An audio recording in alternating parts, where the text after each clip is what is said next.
Hi guys, இந்த vlog வந்துட்டு எங்கள் தாத்தாவை பார்க்க போன விளாகோட கண்டினியூ விளாக் தான். நாங்கள் தாத்தா பார்த்துட்டு ஸ்ட்ரைட்டாக வீட்டுக்கு போகலை, ஒரு பிளேஸ்க்கு போகிறோம். எங்கே போகிறோம் அப்படின்னா, நாங்கள் டேம் பார்க்க போகிறோம். இந்த டேம் வந்து கட்டிகிட்டு இருக்கும்போது தான் நான் வந்தேன். ஃபுல்லாக ஃபினிஷ் ஆனதுக்கப்புறம் நான் வரவே இல்லை. இதோட லென்த் வீடியோ நான் கொடுக்குறேன், மறக்காமல் போய் செக் பண்ணி பாருங்கள்.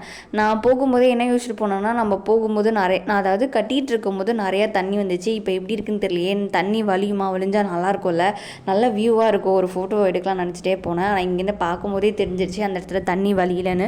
ஸோ தண்ணி எல்லாமே அந்த சைட், கேட்டுக்கு அந்த சைடு தான் இருக்குது அப்படின்ட்டு நான் முடிவு பண்ணிட்டேன். சரி பரவாயில்ல, அந்த வியூ எப்படி இருக்குன்னு பார்த்துட்டு ஃபோட்டோவாக எடுத்துகிட்டு போகலாம் அப்படின்னு சொல்லிட்டு மேலேருந்து பார்க்கும்போது லைட்டாக பயமாக இருந்தது. இந்த மூவிஸ்லலாம் காட்டுவாங்க மேலேருந்து கீழே பார்க்கும்போது இந்த வியூ, அதை பார்க்கும்போது நல்லாயிருக்கும். பட் நான் நேச்சுரலாக போய் பார்க்கும்போது ரொம்பவே பயமாக இருந்தது. என் ஆசை வந்து நான் ஃபஸ்ட்டு போய் பார்க்குறேன் அப்படின்னு சொல்லிட்டு பார்த்துறாங்க. பாதி செம்மையாக இருக்குமா அப்படின்னு சொன்னாங்க. ரொம்ப சூப்பராக இருந்தது. இது போல் என்னோடய வீடியோ எல்லாத்தையும் பார்க்க என்னோட சேனல் சப்ஸ்கிரைப் பண்ணுங்க, பிடிச்சிருந்தா லைக் பண்ணுங்கள்.